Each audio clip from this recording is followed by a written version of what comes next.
আচ্ছা, তুমি তো দেখতে মাশাআল্লাহ ভালোই লম্বা। তোমার তো আর্মিতে হয়ে যাবে। তো আর্মি বলতে তারা আসলে কি বুঝিয়ে থাকে? তারা বুঝিয়ে থাকে বাংলাদেশ আর্মড ফোর্সেস বা বাংলাদেশ সশস্ত্র বাহিনী। সো আসসালামু আলাইকুম। আমি আছি তোমাদের সাথে ফর্মার অফিসার ক্যাডেট জিহাদ, বাংলাদেশ আর্মি। সো আর্মি বলতে তারা যে বুঝে থাকে বাংলাদেশ আর্ম ফোর্সেস, এই আর্মড ফোর্সেস বা সশস্ত্র বাহিনীর আন্ডারে তিনটা ফোর্স থাকে: বাংলাদেশ আর্মি, বাংলাদেশ নেভি আর বাংলাদেশ এয়ারফোর্স। তো বাংলাদেশ আর্মি, নেভি, এয়ারফোর্সের তিনটাতেই কিন্তু সিলেকশন প্রক্রিয়া অনেকটাই কাছাকাছি, বলতে পারো অলমোস্ট সিমিলার। সো তিনটা ফোর্সে কিন্তু তিনটা সেগমেন্ট থাকে: এনসিও, জেসিও আর ওটা হচ্ছে কমিশন অফিসার।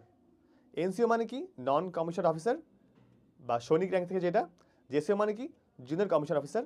আর হচ্ছে কমিশন অফিসার অর্থাৎ লেফটেন্যান্ট, ক্যাপ্টেন, মেজর, কর্নেল, হ্যাঁ এইসব র্যাঙ্ক, এবং শেষ পর্যন্ত জেনারেল পর্যন্ত অর্থাৎ সেনাবাহিনীর প্রধান।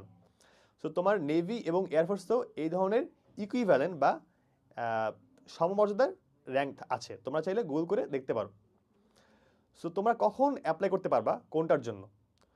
তোমরা যদি এসএসসি বা এইচএসসি দিয়ে থাকো, তোমরা চাইলে সৈনিক র্যাঙ্কে অ্যাপ্লাই করতে পারো, অথবা তোমরা যদি গ্র্যাজুয়েশন কমপ্লিট করে থাকো তোমরা চাইলে জেএসইউ র্যাঙ্কে অ্যাপ্লাই করতে পারো।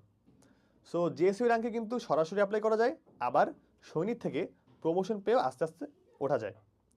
তো কমিশন অফিসার র্যাঙ্ক যেটা, এইখানে তোমরা এইচএসসির পরে করতে পারো অথবা গ্র্যাজুয়েশনের পরে করতে পারো। সো এইচএসসির পরে যেটা হয় সেইখানে কিন্তু কি হয়, সেইখানে তোমার 3 বছর ট্রেনিং হয় সিলেকশনের পরে। আর গ্র্যাজুয়েশনের পরে যেটা হয়, এখানে তোমার 6 মাস বা 1 বছরের ট্রেনিং হয়, তোমার কোরের উপর ডিপেন্ড করে। তো এইচএসসির পরে তোমাদের কী ধরনের ক্রাইটেরিয়া লাগে? যেমন ধরো তোমার এইচএসসি এসসিতে 4.5 একটায়, আরেকটায় কমপক্ষে 5 লাগে জিপিএ, আর বিমান বাহিনীর জন্য একটু কম লাগে, দুইটাতেই 4.5 করে লাগে।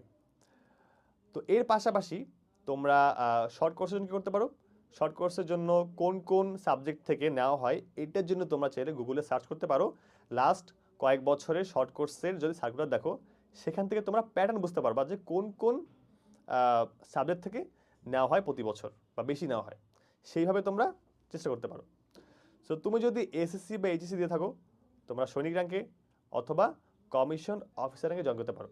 সো কমিশন অফিসার র্যাঙ্কটা কী তোমরা অনেকেই জানো না, যে বিসিএস দেওয়ার পরে তোমরা যেই মর্যাদা পেয়ে থাকো, অর্থাৎ বাংলাদেশের একজন ফার্স্ট ক্লাস গ্যাজেটেড অফিসার, সেই পদমর্যাদা কিন্তু তোমরা আর্মিতেও পেতে পারো কমিশন র্যাঙ্কে।